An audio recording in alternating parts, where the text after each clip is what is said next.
Unprecedented. That will catalyze an unprecedented. Who's voting for catalyze? Who's voting for unprecedented?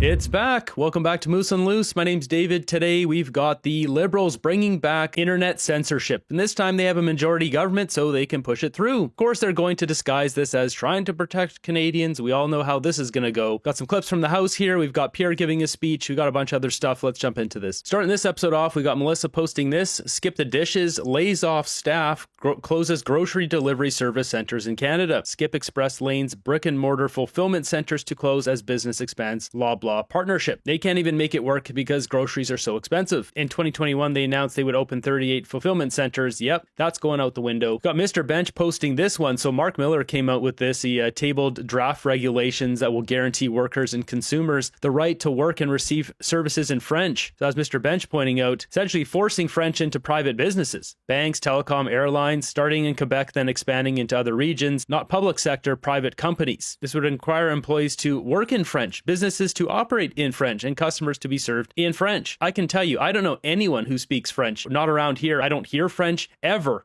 around here. And growing up in Alberta, I never heard French anywhere. Ever. Aside from in school where we had to learn a bit of it, no one spoke French. You didn't go to the grocery store and heard people talking in French. I get it. French culture is big in Quebec and around those areas. Forcing this across Canada, if that's what they end up doing, will piss off business owners across the country. Maybe that's what they're trying to do. Just keep tanking the country, having our country fall into ruins, push everything down to America. Mark Carney is 91.6% invested in America, so that would be good for his stocks down there. Jumping into the House of Commons. Tale of two Canadas under this Prime Minister, one where your portfolio grows and the other where your paycheck shrinks. The government's own data confirms it. The wealth gap is widening and nearly half of Canadians are $200 within insolvency. That's what the inflationary Liberal taxes and spending does. It makes gas and groceries and everything else more expensive. And yesterday, Conservatives put forward a plan to remove all of the federal taxes on gas and diesel. And the Liberals voted against that. Do they love the tax that much, or do they just hate that the idea came from Conservatives?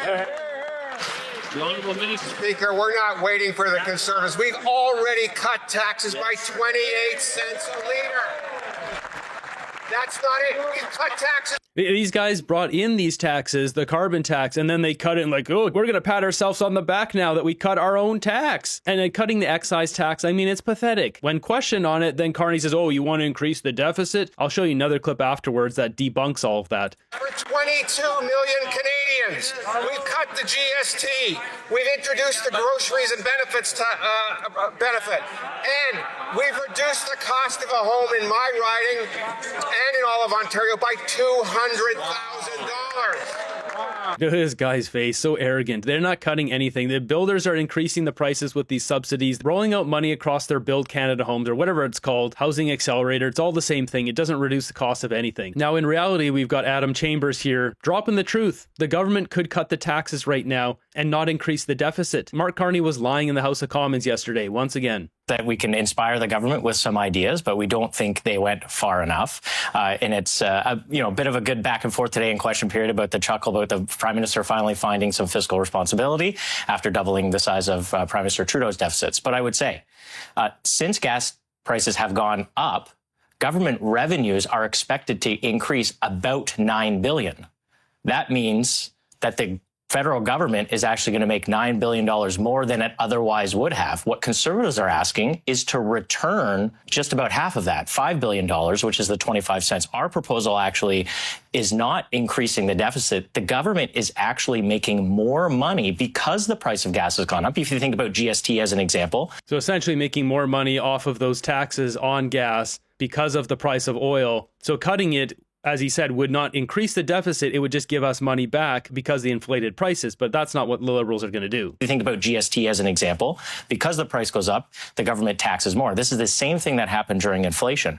Government revenues exploded during inflation, and the government wanted to keep all those revenues for itself instead of giving them back to the Canadians in tax cuts. So are you sure that is the correct math? And I understand your point in theory. Generally, when the price of oil, for example, increases... Really? You think he's going to come on here with a bunch of bogus math that he can be fact-checked on later? Really, Vassy? What was forecast in the budget. You do see an increase to revenue, but I tried to do the math yesterday to prepare for an interview with the minister of this so that I could challenge him on it. And it is very difficult to ascertain the exact number because there's a lot of other factors, like, for example, demand and how much extra people are paying. And so for consumer demand going down, all sorts of different things that happen as a result. Plus, we don't know how long this price will last. And that will also impact how much extra money goes into the federal coffers. Are you sure the government is awash in money? Because the Prime Minister also yesterday answered to the effect that it wasn't like a quid pro quo. Well, I think this makes Vassy look stupid because obviously Adam Chambers has a team of people that can check this stuff. I'm sure he's got some very smart people who know how to run numbers versus her doing the numbers herself. Clearly, she's not a mathematician or an economist or any of the above. She's a news anchor. She's making herself look stupid here. And maybe that's because she has to push out this talking point to try to discredit his numbers and his point here. I don't know, but we'll see soon. We're supposed to get a fiscal update, but I think you're going to see corporate tax revenues are higher than what the government expected. Since the fuel prices have gone up, that will also flow through the economy. Canada is a net exporter of fuel, so when gas prices go up, actually government revenues go up, including provincial government revenues as well. So even if the $9 billion figure isn't exactly perfect, the principle of what Conservatives are asking for is to return the windfall profits or revenues that the government is making from this fuel price crisis. Yeah, basically the government could say for sure it's at least gone up X amount. And as he's estimating, 9 billion down to 5 billion. So you could even say return a little bit less than that to guarantee you're still not increasing the deficit. Either way, the government could do this. They could help us. They don't want to help us. And that leads into our next story here. We've got this one posted on Canada Proud. Carney Liberal Culture Minister Mark Miller says that it will be much easier to regulate and censor the internet now the Liberals have a majority government. This is a real story. They've been trying to do this for a long time, the Online Harms Act. They say, oh, we need to save the kids. This one coming from Blacklock's reporter here. Serious on internet controls. Cabinet is serious about regulating legal internet content now that it has a parliamentary majority. Heritage Minister Mark Miller said yesterday, there are some opportunities here, he told reporters. We have some work to do if we want to get it right, said Miller. The politics perhaps of it are convenient, but the policy has to be right as well. Miller goes on to say being a majority government lacked the votes to pass the earlier bills. I don't have an update for you on the status or any timeline for the introduction of a bill, but I do think it would be important, he said. Regulation of lawful internet content would go beyond legislation for minors, said Miller. It's clear that a ban or a moratorium on social media by kids who we need to protect can be an important element, but it can't be the only one, he said. So the Liberals mentioned this the other day during their convention. They want to ban social media for kids under 16. Miller went on to say online harms don't end as soon as you turn 15, 16, or 17. People can be particularly marginalized. Segments of society can be V-word attacked online, and it's time for social media and social platforms to have some responsibility. I mean, we know they don't like what's going on X, where the truth comes out. They don't like the truth. They don't want that because they want control and power over us. They want to just keep dominating the political landscape, enriching themselves. This keeps going on year after year after year. Miller said legislation under consideration would go beyond pushing overt acts and prevent them from occurring in the first place. SpaghettiOs, what are they planning? This is turning into Minority Report. Oh, we know you're going to commit a crime in the future. We can sense it, so we're just going to ban this and that and the other. He's quoted saying part of legislating is to make sure online harms are prevented, precisely prevent them from occurring in the first place as opposed to suing afterwards or criminal liability. This is going down a slippery slope here. We're going to have to see what they come out with, but they have the power now to push whatever this is forward. And dovetailing perfectly with this, we've got shocking 6 heavily armored UK cops swarm an airport to arrest an Englishman over one alleged offensive Facebook post.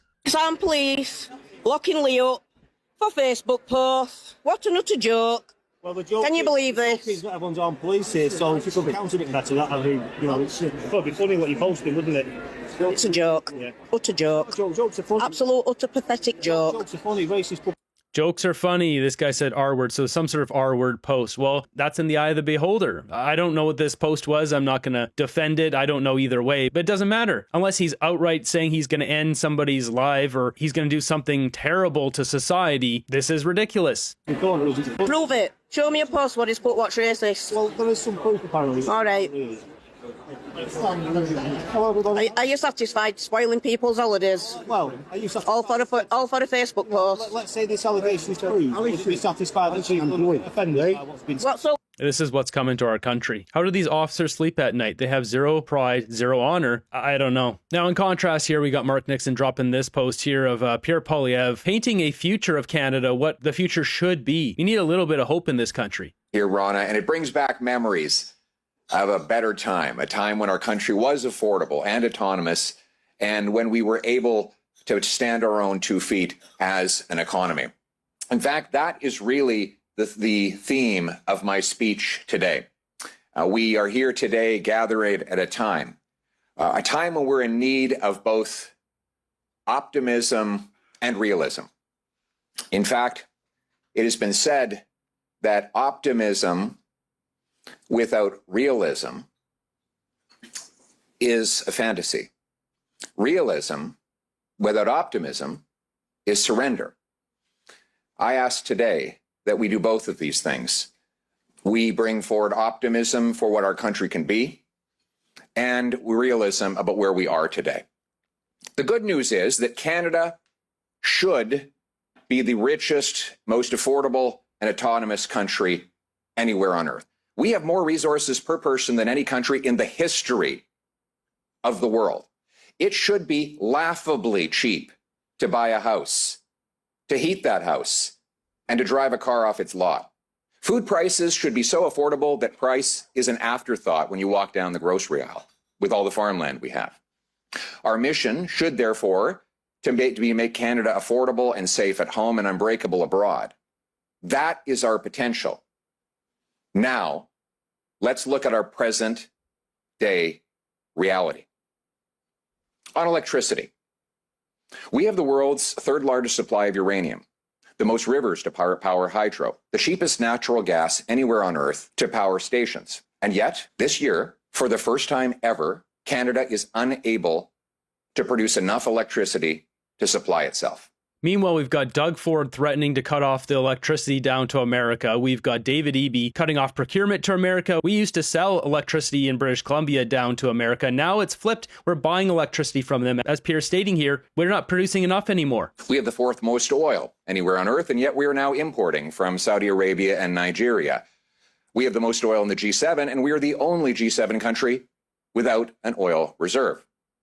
We have the most land, but we have 10 times more land per person to live on, and yet we have the fewest homes per capita in the G7. We have the 3rd most farmland per capita in the world, and yet 2.2 million people line up at food banks every month. That is a 100% increase over the last 7 years. And the bad news, I'm afraid, continues. The bad news is Mark Carney has a majority government. We got a couple other clips here from this event. I'm more of a late night guy.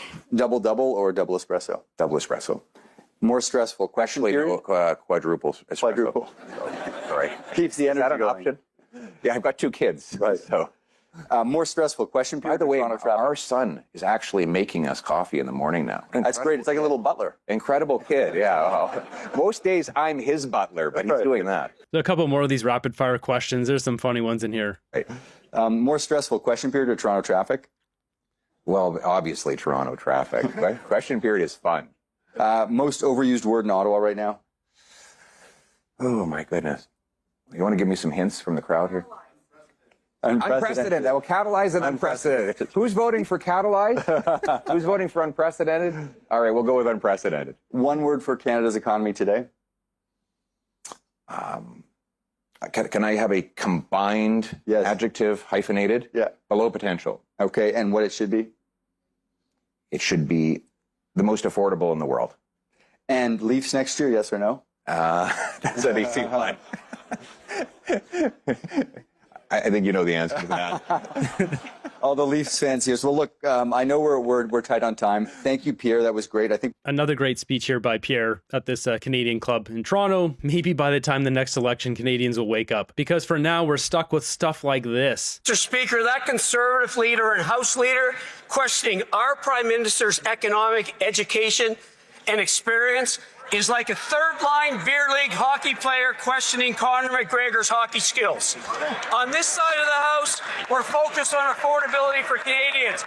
We paused the excise tax, we cut the consumer carbon tax. It's time for that party, that leader, that House leader to get off the bench, support our measures. Thank you, Mr. Speaker. Pierre called out the inflation crisis. He was the first person and the main person calling it out, and he was 100% correct. Mark Carney's been running economies into the ground. He was a disaster for England. He's a disaster for Canada. Moving ahead, a little update on the Terrebonne riding here. Apparently, Melanie Joly was hanging out at one of the polling stations the whole night, which breaks the rules. We'll get to that in a minute. Here's her talking about the demographics that contributed to the Liberal win in Terrebonne. Last time the results were one vote difference. What else can I tell you? You know? And the Supreme Court. We know there's at least 4 or 5 votes that were in those envelopes they didn't count. They should have discounted those. It should be a block riding. This is a stolen seat, period. Took its decision. Of course, we respected the justice's decision. And so. Yeah, and we had 2 Liberal ridings, plus the Terrebonne riding, which went to the Liberals. Thus, 3 Liberal ridings. They had 3 by-elections. They had 3 Liberal ridings. Nothing has changed. But the Liberals are touting this as some sort of great victory. 3 new MPs. It's like, yeah, that's not the case. Nothing has changed. And we'll get to more on that in a second, but we've got this one here saying on Monday night, Industry Minister Melanie Joly was asked to leave the front door of one polling station in Terrebonne. She told reporters she was following the rules, but Bloc says it will be filing a complaint with Elections Canada. Now, as for what I was just saying about the ridings, the 3 Liberals left, 3 Liberals came in, nothing's really changed. Even Elizabeth May has pointed this out. I want to make a couple of obvious points first, as leader of the Green Party of Canada and someone who pays close attention to politics. I noticed that on April 29th, Scarborough Southwest and University Rosedale and Terrebonne were all Liberal seats. So I find it interesting that we now have a lot of coverage of the Liberals have swept in the by-elections and almost no commentary on why there were by-elections. Obviously, Terrebonne is the exception to every rule, being a Supreme Court decision that due to an Elections Canada egregious error, a voter's vote wasn't counted. But I don't think Bill Blair, the MP for Scarborough Southwest, campaigned in April to say, please elect me for a little while, nor did Chrystia Freeland say, I don't plan to stay. The by-elections have been created by the Prime Minister's internal decision-making with his cabinet about roles for high-profile people in safe Liberal ridings. I don't think we've seen the end of it. Certainly there are abundant rumors that the next high-profile, and I think much-respected Liberal who is no longer in cabinet, Jonathan Wilkinson, may be headed for a diplomatic post, which will cause another by-election. By-elections are expensive, and they are difficult for voters when they've just had an election. It's hard to engage people in a by-election.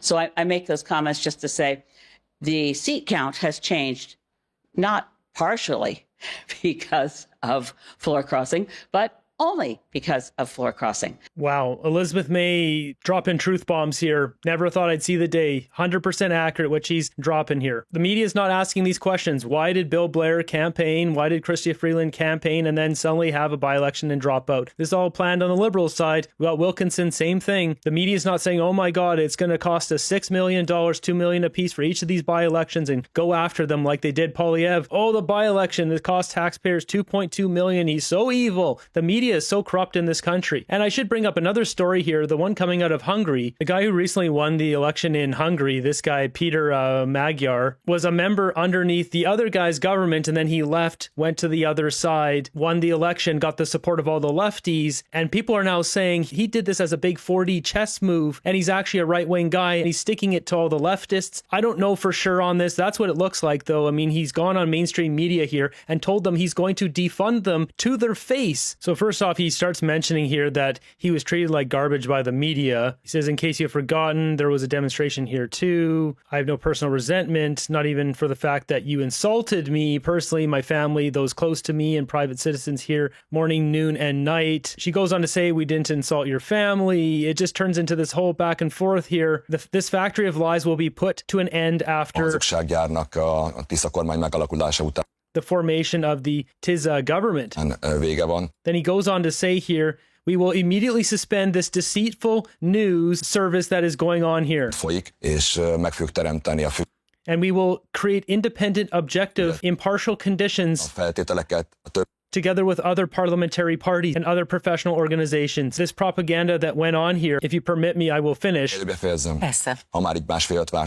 Seeing as I've waited a year and a half for these few sentences, we will create the conditions for an independent, objective, impartial media. We know there is no perfect media, but what has gone on here since 2010, which we've made Goebbels or the North Korean dictator lick his lips, that not a single true word was spoken, certainly cannot continue. I see that since the Hungarian people have changed the regime with an unprecedented mandate on the 12th of April. This is unreal. So we'll see what happens here. Maybe this guy was playing 4D chess the whole time, and he's truly not a Soros pick. He was being praised by Justin Trudeau and Obama and all these guys, and it looks like he's sticking it to them. And with all that said, we've got more news coming out on the new Hungarian PM. He's announcing from June 1st, he will end all non-European migrant work permits. Wow. They completely played the left, George Soros, all of these guys. They completely played them. Their arrival will be reduced to zero. We want to work on returning ethnic Hungarians from Western Europe. Wow. People are saying he's further right than Viktor Orban. This is quite something. I mean, the left positioned this guy as their guy, and then he's sticking it to them.